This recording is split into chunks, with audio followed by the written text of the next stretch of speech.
minute, please. We believe in God, and we believe in the power of God, and we believe that the Father is here. Amen. That's why here we know that God loves us, and we know that God leads us, right?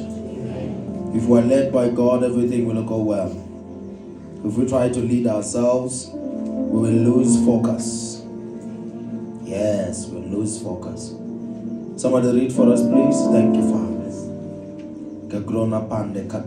Oh, yes. Thank you, Father. My sheep listen to my voice. Verse 27 years. I know them, and they follow me. Hallelujah. Can you read from another version, please? The sheep that are my own hear my voice and listens to me. I know them and they follow me. My God. Can we have another version, please? Thank you, Father. Izimvu zami ziyalizwa izwi lami. Nami ngiyazazi ziyangilandela. Verse number 26. Thank you, Father. Kodwa nina anikholwa ngokuba anisibo abezimvu zami. Hallelujah. Kodwa izimvu zami ziyalizwa. My sheep hear my voice, I know them and they follow me. My sheep follow, or rather hear my voice. I know them as their father and they follow me. My sheep hear my voice. I know them and they follow me. So what we can see here, number one, ukhuluma ngezimvu, ukhuluma uJesu, right? Number two, ukhuluma ngevoice, mark that out. Number three, ukhuluma uthi baba ngiyazazi. Bese number four, uthi ziyangilandela. So lo shuthi kunezimvu amongst izimvu zabantu, bese kuba nezimvu zaNkulunkulu. Alright. Sikhuluma nje labanye bayizimvu zomfundisi. Kodwa hayi izimvu zaNkulunkulu. Abanye bayizimvu zabaprofeti. Kodwa bazona izimvu zikaNkulunkulu. Come on, prophet. Bayaziwe esontweni. Yes. Kodwa baziwe ezulwini. Yebo. So you can't be in church. Yes. Angakwazi baba. Yebo. So uthi nginezimvu mina engizaziyo. And lezimvu engizaziyo ziyalazi iphimbo lami. Ziyalizwa futhi iphimbo lami. Nami futhi ngiyazazi. Bese ukhuluma amagama athi ziyangilandela. Yes. So ungamlandela umprofeti ungalandela uNkulunkulu. Come on, prophet. Angiyini just ngiza nawe. Uthi ungaba laka na uNkulunkulu. Yebo. Singahamba nawe kana akakwazi. Yes. So my sheep know my voice. So mangabe ngiyimvu yakhe ufuna ngilazi iphimbo lakhe. Come on. So akubonakali ngokuzesontweni, kubonakala ngokulazi iphimbo lakhe. So ufuna ngilifune njalo iphimbo laNkulunkulu. Kuyo yonke into engiyenzayo ufuna ngifune iphimbo laNkulunkulu. Mangalithola iphimbo laNkulunkulu ufuna ngilifuna ngize ngilithole. Mangalizwa iphimbo laNkulunkulu ufuna ngilifuna ngize ngilithole. Because uyakhuluma ubaba. Yes. Angeke kwenzeke angakhulumi. Yebo. Kune sound ayakhayo, kunomsindo wakhayo, and umsindo wakho awuye kuphela. Abanye ngeke bakhona ukwakha. Lo msindo lo uvela ngoJehova kuphela. And thina abakhe siyazi. So number one, funa silwele kuba imvu yakhe or izimvu zakhe. Sikufuna kuba izimvu zikaJehova. Sikukhalele kuba izimvu zikaJehova. Sikulambele kuba izimvu zikaJehova. Siphinde sikuphile lokuba izimvu zikaJehova. Sikhulumise kwezimvu zikaJehova. Lokuthi makathi kunezimvu ezakhe, kunezimvu ezabantu bese kuba nezimbuzi. So but ungaba imvu ungabi imvu yakhe. Yebo. Ube imvu yevision. But ungabi imvu kaJehova. So ungalwele kuba imvu yevision, ungakabi imvu kaJehova. So without Christ the vision is useless. So mangabe kuzowenzeka kube na Kristu bese wona sawalandela uKristu ulandela ivision esonto kuphela awuyona imvu yakhe. Why ayicindezela kakhulu leyemvu ngoba imqoka ngoba imvu isilwane esilalelayo. Number 2, imvu isilwane silandelayo. Number 3, imvu isilwane selusekayo. Number 4, imvu isilwane igazi lemvu linamandla kangaka ukuthi liyakhona ukusetshenziswa as an antidote when there is a venom.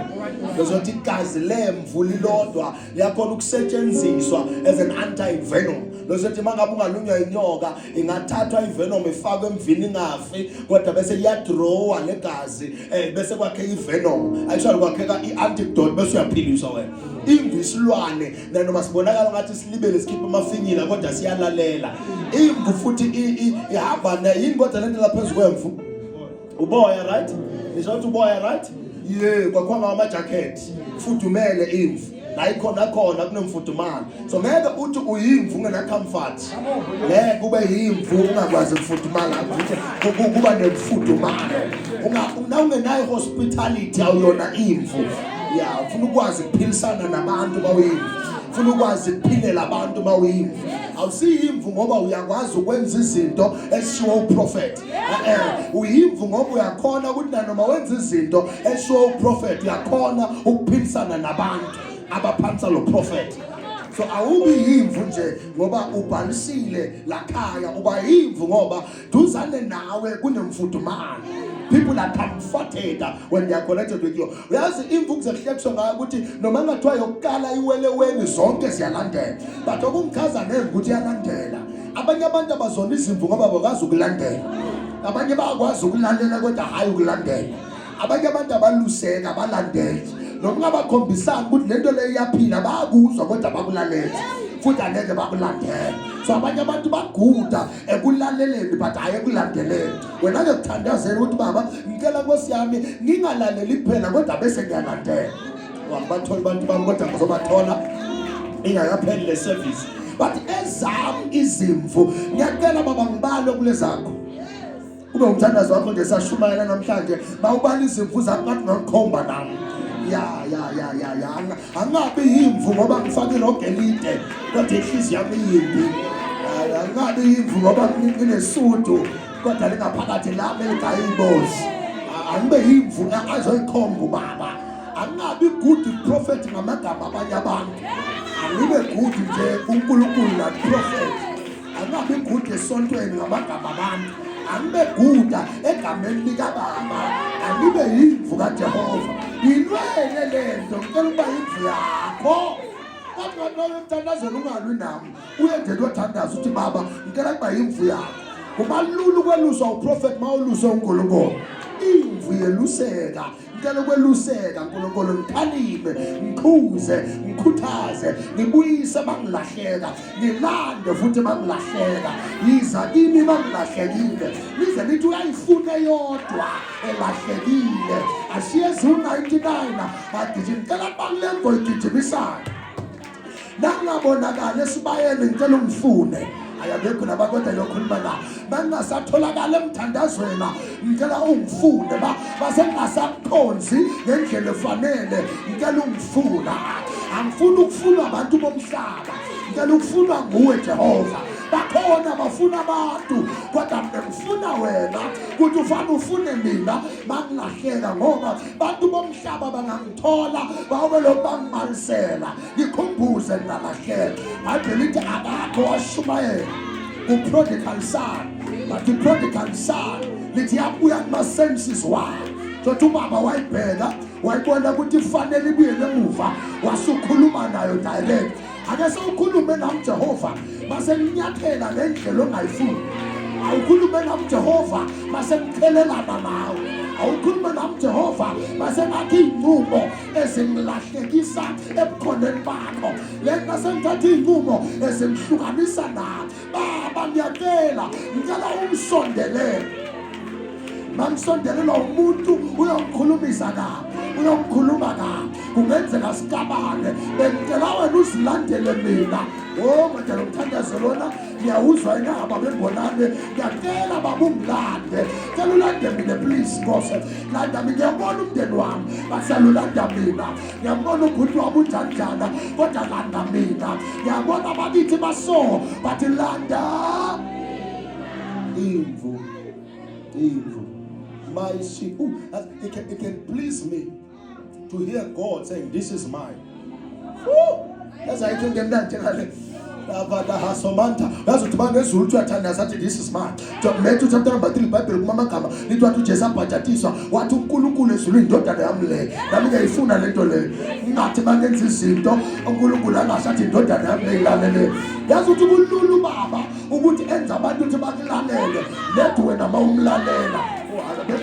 Kululu baba wenza abantu ukuthi bakulandele lethu wena mawulandela yena. Oh baba, help me here. Abantu abangazenzeli mina yabona ama schemes ungawakha izinto ngazakhe ama systems ungawakha othi bada bese kuwe hayi uJehova isystem ikhona isystem ingekho kodwa makangekho uJehova akekho sayo bazakhuluma uyathi uyini umuntu kuba umlandele kakhulu wonke lapho lo muntu olandelelwa izulu ungamshiyi uNkulunkulu mlandele Jehova noma ngegodolo thunzi lokufa noma imhlaba ingilandela noma amanga ngilandela noma isimo somhlaba sindla noma sekulandela abangalandelwa baba ngicela ungilandele ngicela ungagive up kimi baba wabekho abantu bami la kodwa ngizobathola ngithunyelwe kubo ngicela ungilandele baba.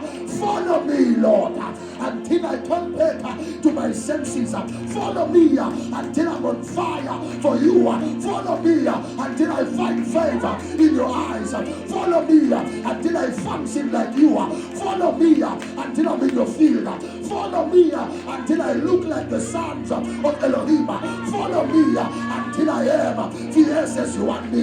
Follow me until doors are opened. Follow me until I get hold of the open portals in the spirit. Follow me until when I open my lips I sound like heaven. Follow me until when I pray I sound like a leader. Follow me until I become the light of the world. Follow me, Father, and I will follow you as you follow me. Landele Jehovah, landele Baba, ukuze ngakhe. Ngidubaba oyoba ilanga lokulunga empilweni yami. Follow me, Jehovah, until my life keeps on shining. Follow me, Jehovah, until I become strong. I know I am weak. I know I am blind. I know I am down. I know I'm out. But let me not die. You Jehovah, I'm fully come back. Jehovah, follow me. I refuse to be a man of the flesh. I want to be a man of the spirit. Let Jehovah, and the mission of the morning, who did mix and fail. Bangalanelli Landele, Maunga Mishi. Nobody, Bangashuahu, Okuno Petro, Thomas Nasuagu, Singaya, Obama's of Pila. Atolagala go unendawo la tholakala khona amazwi okuphila bese bakhona indawo la tholakala khona ukuphila so kunamazwi okuphila bese banendawo yokuphila bangacela uhole ngamazwi wakho alethe ukuphila ukuze ngifike la kuphilwa khona angalahlekelwa impilo ngoba ngifuna impumelelo angalahlekelwa impilo yasezulwini ngoba ngifuna ukuphakanyiswa angalahlekelwa uwe ngoba ngifuna izinto zomhlaba. Father, follow me. My shame. I feel like Jehovah at a one now. Phela mase nezingenzeka kuwe ngobungo wakhe. Bekhona kunabantu abangasathinti ngobungo wakhe. Phela makathi uyimfu yami sokuthi umelusi wakho. Nakathi this is my sheep. So tsengelusi uJehova. Nanoma kuba yimfu kubhlungu. Nanoma ngizungathi ngiyashiyeka. I'm missing out, but it's better ukuba yimfu nomelusi olungileyo njengoba Jehova kankuba yimfu esihlalela yona ehlale angazihambeli ngedwa Jehova angihambe nawe olumelusi wami Jehova. Oh, can I be your sheep? Ambo wakho Jehova. Yeah, so like noma ngene emanzini ngene nawe noma ngene emlilweni ngene nawe futhi sometimes ngingangena emlilweni kusho wena usozoshaka manje noma kunamanzi ngaphambili kusho yena athi lawa angeke akupulise. Uyazi ngihamba nomelusi kumnandanda la uyazi wena uthi uyesaba ukungena athi ngena kuyahambeka athi ngena kuyahambeka labo saba khona athi sinewela lana uyangibona sinewela meluse Jehova. He said, so be my sheep. So if he's your sheep in the book of Psalms 23, the Bible says to Jehovah meluswa. They said to ne tondono. Angisho mas. Dabolo tondolo belusi baba wela befula they were using it ukuchecka ukuthi deep kanganani. Lesothi kule nyanga ngeke singene enkosi ubaba ngalendludi. Angeke sihlangane nezinto akahlangani nazo. Ngeke sibe nabantu angakalwi nabo. Ngeke sibhekane nesimo angakakwazichecka yena. So impilo yakho manje yendlula ku-surveillance team yasezulwini, intelligence team yasezulwini, crime investigators asezulwini, scenario and scene investigators.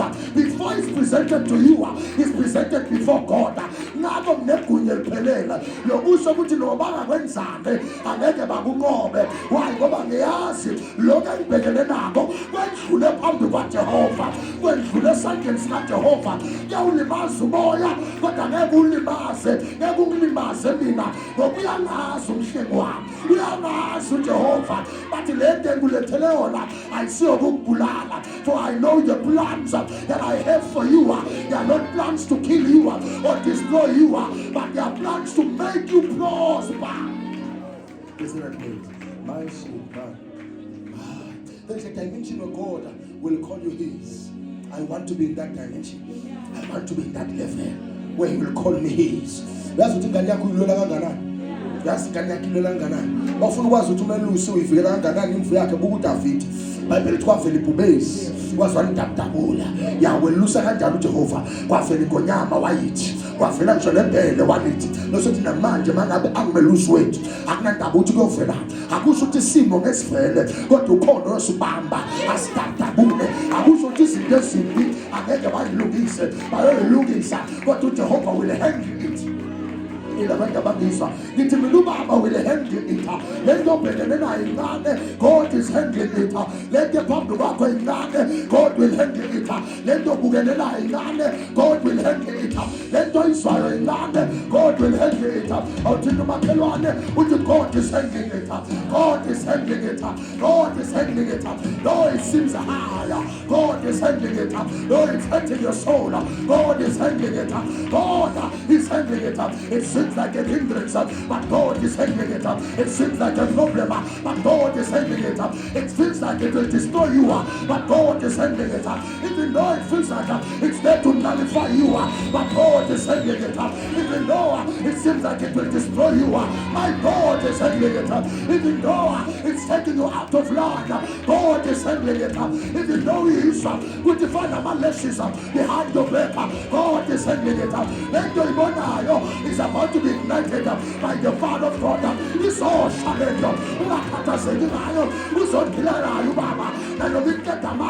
God is handling it. I feel weak. God is handling it. If you get not believe it, but God is handling it. If you get not money, God is handling it. If you get it down, God is handling it. If you get it high pay, God is handling it. I'm not having a but my God, my God, my God, my God. I let you say something, Jehovah. God is handling it. God is handling it. Your little God don't have but my God is handling it. Your little King but my God is handling it. You see, first man a pega, but God is handling it. But it's a sentence that God is handling it. Listen, please, I don't have to cry any longer. I don't have to weep any longer. Weeping and juice for the night. Night time is over. Joy time has come. I'm here to declare your dawn because God is handling your pains. Your delays are over. Your delay season is over. Your delay season is over. Your dawning season has finally come. Your dawning season has finally. Ubaba usazoliphakamisa. Yazi basusa isihlalo sakho endaweni ephansi. Ubaba ubeke esihlalweni esendaweni ephezulu. Yazi abantu ababhizi bakunyathela. uJesu usazobanyakazisa ngoba nako ubeka khona. Yazi abanye ngeke bafise ukubona la ubeka khona. Kodwa usawubonakala khona. Abanye abanafusi, abanye bafungile, abanye baloyile, abanye balungile, kodwa ngawufike kodwa I come as a prophet. Omsilo nayizolo kanti thina okwethu kuyofika noma sekushonilanga. Abantu kuyofika ngisho abanye bakithi abashonile kodwa kuyofika siyokubamba ngesandla in the name of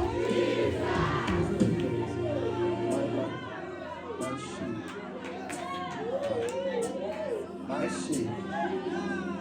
My sheep.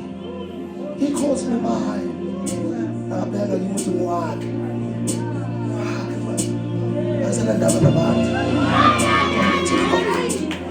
Okunye kwenzayo ngoba ngiwakhe. Hayi ngoba ngiyazi. Hayi ngoba ngihlakaniphile. Hayi ngoba ngithandazile.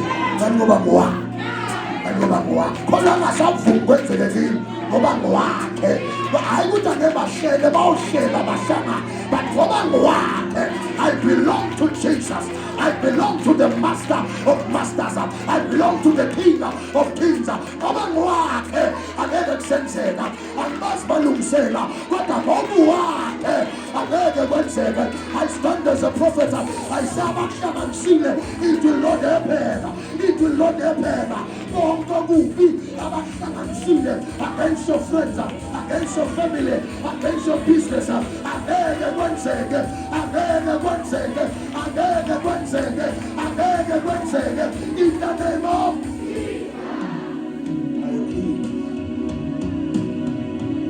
when he looks at me, he says, my sheep. He says, my sheep. My sheep. Something that walks forward. My sheep. In the upper mid. My sheep. Imvu ukudla ukuthi uyithole ihleli. Uyithole ithulile. Ibelokhu ihamba nje. Iyaphumula nokuphumula kodwa ibelokhu ihamba. I will keep on moving forward even if I feel that there is fire where I'm going. But I'm going forward. I can feel the heat. I can feel the storm. I can see the storm. I can feel the breeze with some storm or a storm is coming. But I'm going forward. Angaze ngikhuluma nobanda thina ngoba umelusi usifuna le asena ndaba ukuthi kunani lela sifuna khona kodwa la ngiholela khona ila ngiya khona mina ngilandela ubaba baba angengisale labasalayo ngihamba noJehova awuthini uJehova awuthini ubakhona wakho uthi makhe sihamba noJehova sihamba noJehova sihamba noJehova yendibela ngaphakathi kwakho. And watch this now. When you are his sheep or when a church it belongs to his flock, kunomsindo baba awakhayo. Njengoba in the book of Revelations says ukuthi kunengelosi special ayithumelayo for every church. Bese kunomsindo awakhayo for every church that belongs to him. Bese kune sound ayakhayo for every church that belongs to him. Okunye asikuzwa ngoba akusuko kwethu, but mase kukwethu.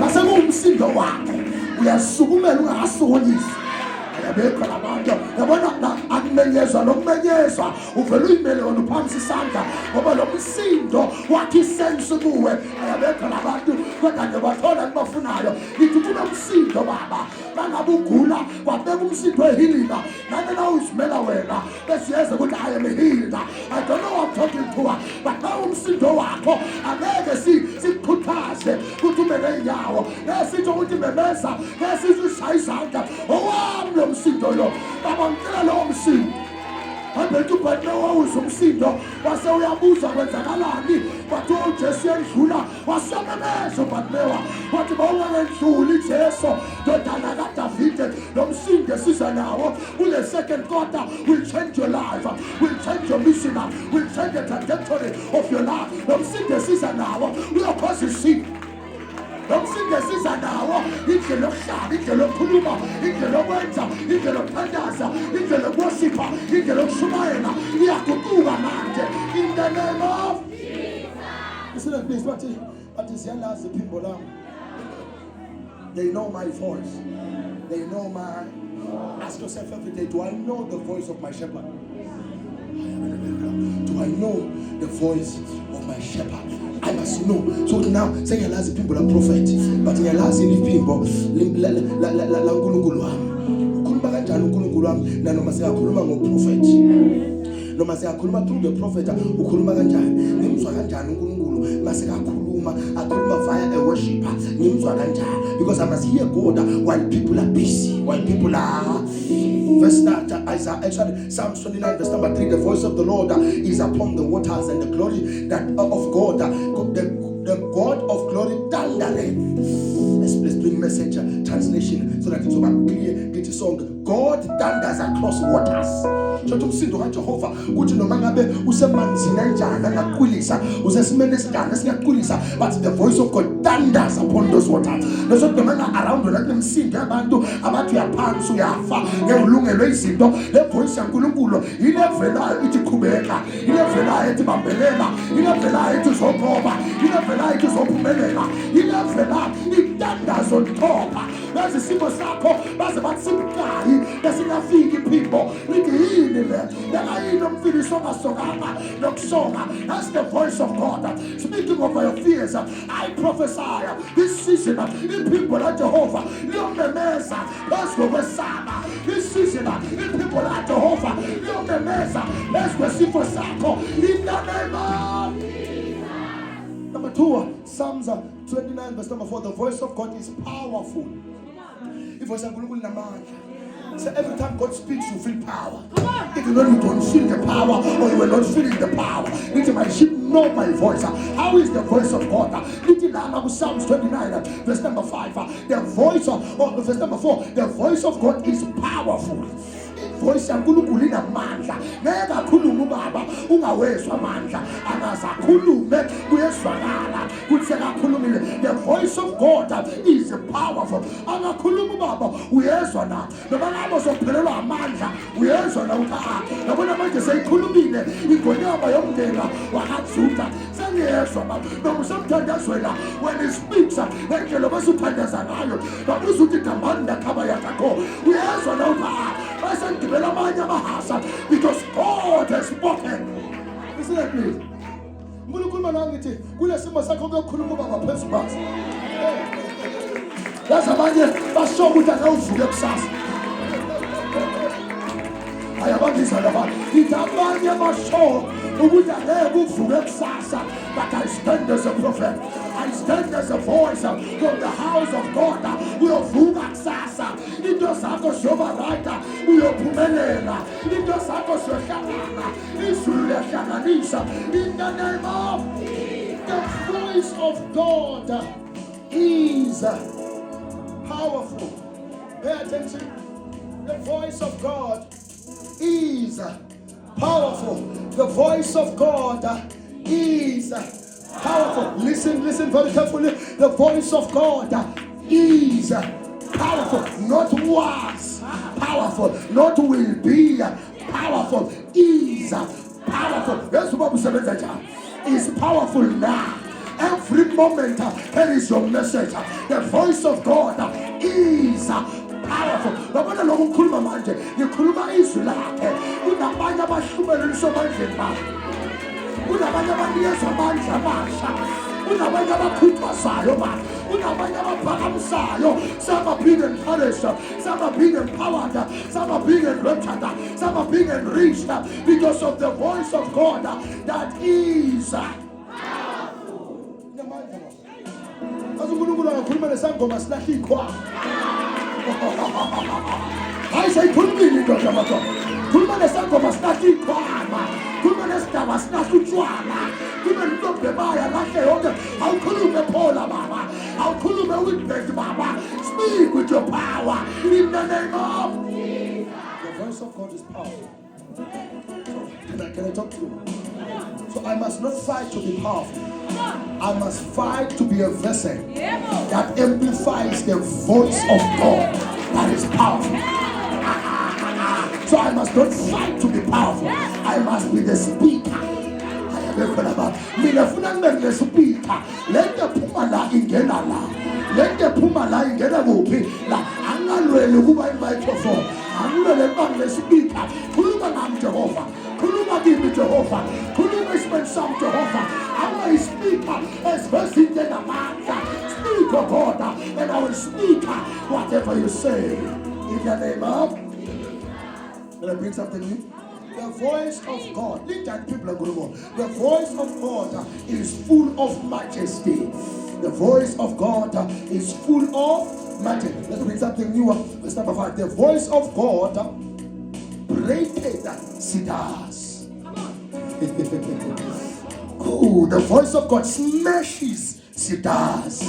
Oh, the voice of God breaks cedars.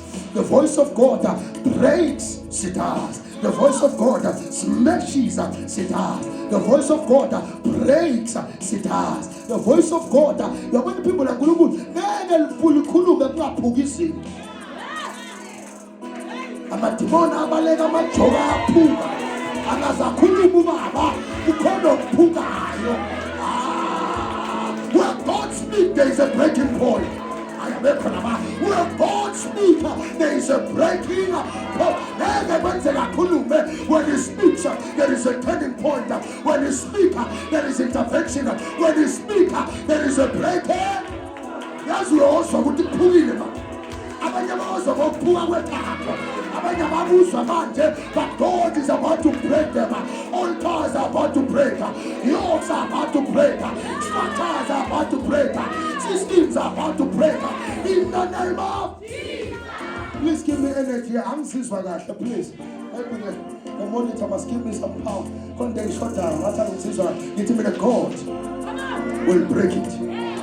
God will break it. God will break it. God will break it.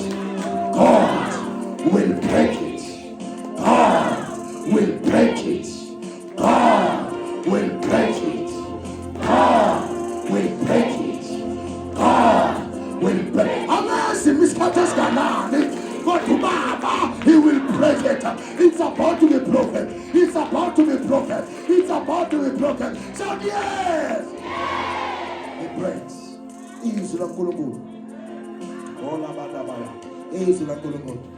Is la bali. Verse number 7. Psalm 29, verse number 7. The voice of the Lord divided the flames of fire. The voice of God speeds fire. The voice of God, the voice of the Lord, Amplified Version, splits and flashes forth forked lightning. The voice of the Lord strikes with lightning bolts. Because this is God. But this is God.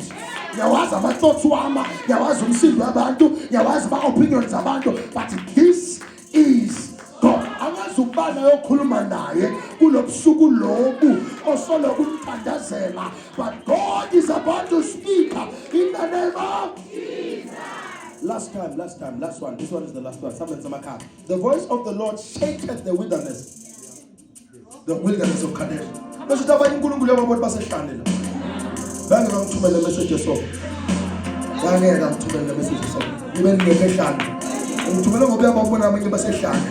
So what imagine His voice shaken the wilderness. Some of you 10 years in session. 10 years in session. Ishane indawo yenyembezi. Ishane indawo yema-shortcomings. Ishane indawo la izinto zingenzeki khona. Ishane uba khona. Impahla zakho ayigugi. Uyadla kodwa hayi awudli kahle. Uphila kabuhlungu. Eshane awukho stable. Ubaba uthi niyanyakaziswa. That wilderness is being shaken now. That wilderness is being shaken now. Somebody shout, shaking Jesus. Somebody shout, shaking Jesus. Let me teach you for a few things for a few minutes. Number one, hearing God's voice is not a luxury. It's a necessity for every believer. All right. So hearing the voice of God is not a luxury. It's a necessity for every believer. The voice of God shouldn't only be heard by leaders, associate pastors, worshippers, and people who are in ministries in the church or in the citadel. The voice of God is a necessity, watch this now, for every believer. So every everyone must hear the voice of God, because the voice of God is the compass that directs our spiritual journey. Our journey spiritually is directed by the voice of God. So it's the compass that directs us. Here's the compass. The compass is north, south, east. It's the compass that directs our journey. When banda bahambayo, laba bathi masojourners or travelers, laba bahamba to compass so that they understand and they see where north is. To be able to read the map, you need the voice of God. Because the compass is the voice of God. The compass is the voice of God. The voice of God is what ensures us that we remain aligned with His will. It's the voice of God that began to dwell kaNkulunkulu.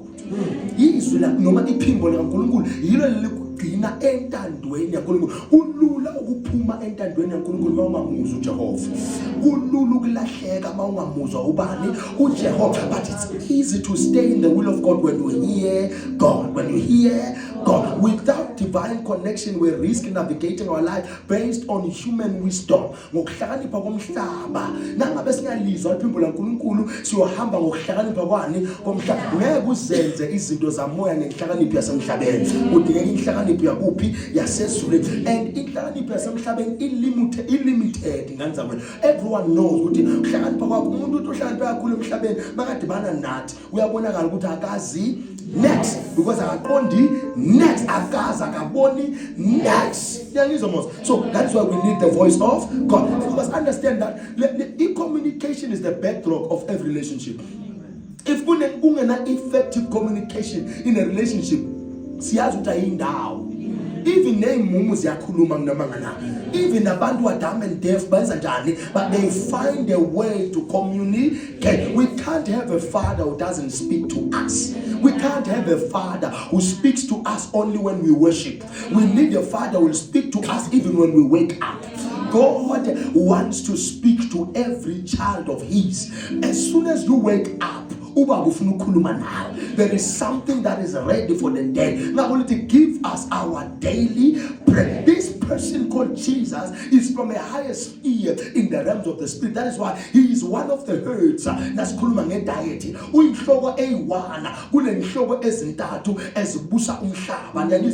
So now to give us our daily bread is because He knows that as there is daily bread. There is something new for every new day. Information my instructions wisdom that is why they discover something new about human beings or the earth every day. Communication is important, and God wants an intimate one. uNkulunkulu akafuni partial communication, ufunele intimate. Uba ufuna ukukhuluma nawe njengoba ukhuluma nawe, like the way you talk to yourself, ufuna ukukhuluma nawe baba. Uba akafuni ukukhuluma nawe ngesikhathi ulambile, bese baba sekulambile phela kana uphakele ngani ezulwini kana ufuna ukukhuluma nawe usuthi ulambile ukuhlangana kungahlangana. That's an intimate connection and an intimate relationship. If we tune our ears to His voice, we position ourselves to receive guidance from Him. Salungisa amadlebe ethu ukumbuza uJehova uzokhona ukusilawula ukuselusa and correct us. Some of us, we think the voice of God will only guide us to riches, greener pastures, and spheres of peace. Yes, that is true. But sometimes the voice of God will lead you to a zone of correction. Ubaba ngakuthatha akumixe endaweni la akulungisa khona ngoba uyabona ukuthi somoshakele akususe kubantu ayokulungi. Number 3, affirmation. The voice of God can take you to the realm of affirmation where God will affirm stuff to you. Will affirm stuff to hear in the spirit is not just to detect the sound wave, but is to decode a spiritual signal. Decode the spiritual what? Let there be a prophetic hearing or ukuzwa emazwi are divine from above. It's not a matter of a sound system. It's not a matter of volume. It's a matter of vibrations. There is the level of energy you gain in prayer releases a level of vibration that makes you to tune into a frequency where you can hear the voice of God. More like a good radio. So when we are praying, we are not praying so that we are loud.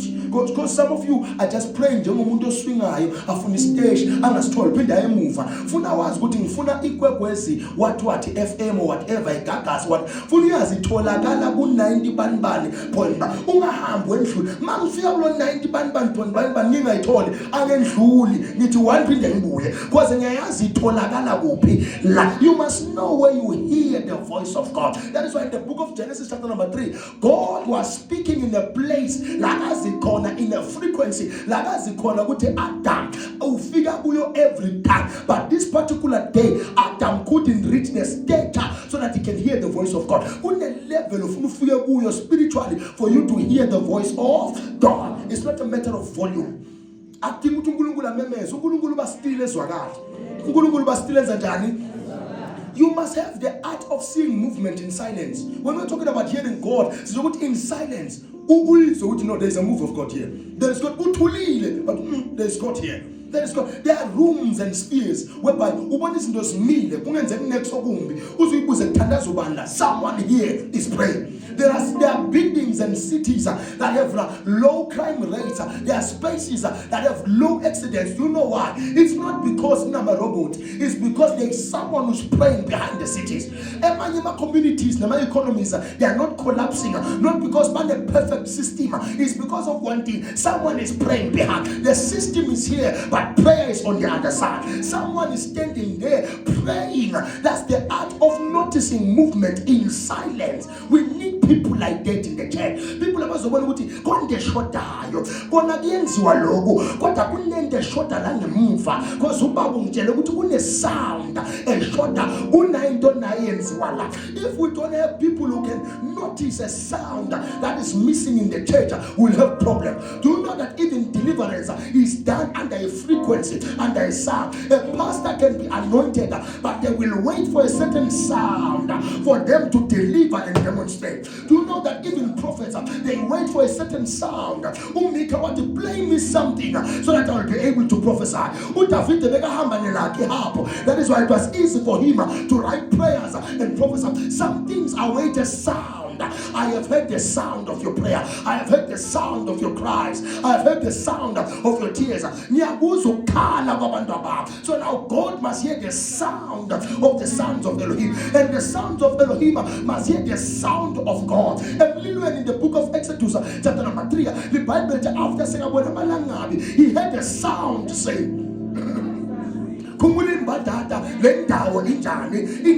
notice the sound of God when there is no movement and there is silence. Hear the message in a moment. Citizen why people are captured and enraptured, taken by the service, but when we captured, who's the people concerning your life?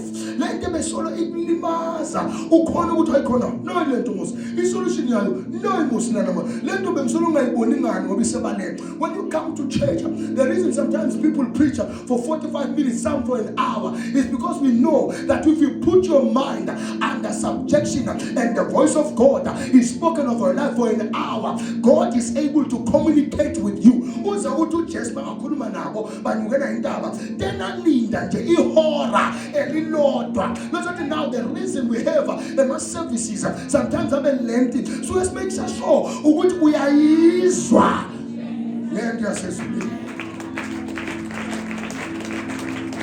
It is imperative to hear the voice of God.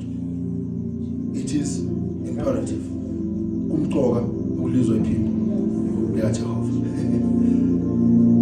Make sure that it's in the atmosphere. You hear him even in the.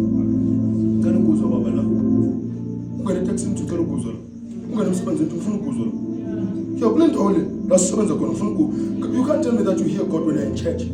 Only when you're in church. No, you're not a child of God. Jesus was hearing God everywhere. Everywhere. Something is wrong. This life no balance. Something is wrong. It's a corner off, man. It's a corner off. I must hear him everywhere. even when I'm down. Listen to the Bible, look to Zana, so even when I'm broken, heartbroken, but anyways, even when we are heartbroken, you must hear God. Even when you are sad, you must hear God. Now, school about frequencies and emotions, you must be able to hear God. Even when you flow in the dimension of your emotions, but you must be able to hear God. Even when you are too happy, the devil creeps in when people are too happy. Now go and a party, we cannot call because they can't hear God. No matter what, bese kubakhona into kuthiwa mathabela ngozi so uthi kunengozi ebeyilindele ukuthi nijabule kakhulu bese yangena ithi ba ithi mncwa sanibonani kule khale kungcwatshwe next week nithi nijabulile this week next week kube kunomngcwabo why anisamuza uNkulunkulu manijabulile. May I hear you, Father, even when I'm too happy. Angibuze noma imali ngenile, angibuze imali ngekho, angibuze every day. Abona nje kusasa siyothandaza kusasa. The Friday akusasa siyothandaza. And as we're going to pray tomorrow, I want you to understand